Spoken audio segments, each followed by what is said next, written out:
Friends, ಎಲ್ಲರೂ ಹೇಗಿದ್ದೀರಾ? ಆರಾಮಿದ್ದೀರಾ?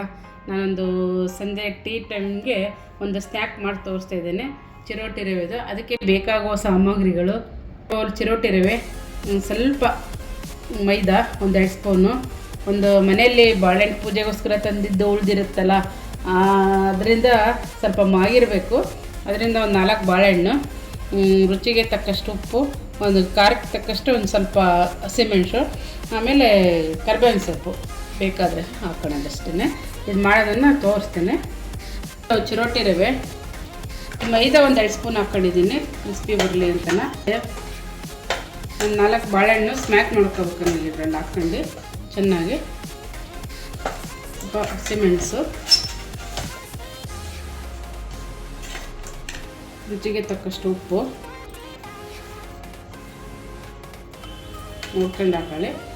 ಆಪ್ಷನಲ್ಲಿ ಕರಿಬೇವು ಹಾಕ್ತಿರೋದು.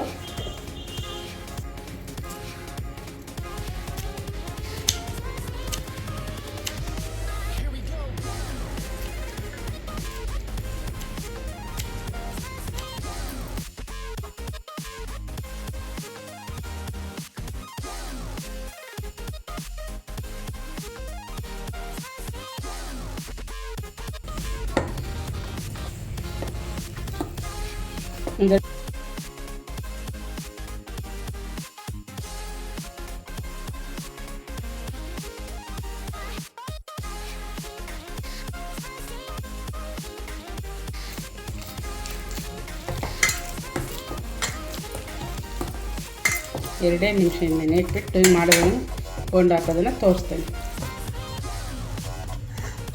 ಈಗ ಒಂದು ಬಾಣಲೆ ಇಟ್ಟಿದ್ದೀನಿ, 1/4 ಸ್ಪೂನು ಜೀರಿಗೆ ಹಾಕಿದ್ದೀನಿ.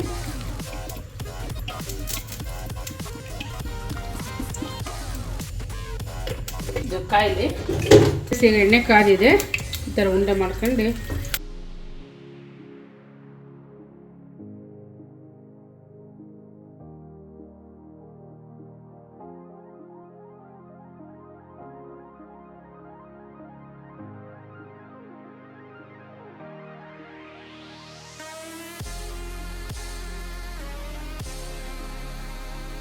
ನೋಡಿ ಫ್ರೆಂಡ್ಸ್, ಇದಾಗಿದೆ.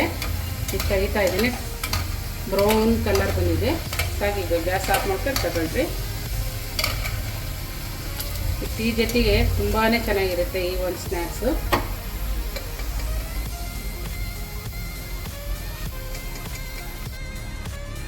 ಫ್ರೆಂಡ್ಸ್, ಈಗ ಬೋಂಡನ್ನು ಮಾಡಿದ್ದೀನಿ. ಇದನ್ನು ಸಂಜೆ ಟೀ ಟೈಮ್ಸ್ಗೆ ತುಂಬ ಚೆನ್ನಾಗಿರುತ್ತೆ ಈ ಒಂದು ಸ್ನ್ಯಾಕ್ಸು. ಟೊಮೆಟೊ ಸಾಸ್ನೊಂದಿಗೆ ತಿಂದ್ಕೊಳ್ಳಿ, ತುಂಬಾ ಚೆನ್ನಾಗಿರುತ್ತೆ. ನಮ್ಮ ದಾವಣಗೆರೆ ಸೈಡು ತುಂಬ ಫೇಮಸ್ ಇದು ಚಿರೋಟಿ ರವೆ ಬೋಂಡ. ತಿಂದು ನೋಡಿ ಹೇಗಿದೆ ಟೇಸ್ಟ್ ಹೇಳ್ರಿ. ಲೈಕ್ ಮಾಡಿ, ಶೇರ್ ಮಾಡಿ, ಕಮೆಂಟ್ ಮಾಡಿ. ಮುಂದಿನ ವಿಡಿಯೋದೊಂದಿಗೆ ಸಿಗೋಣ. ಧನ್ಯವಾದಗಳು.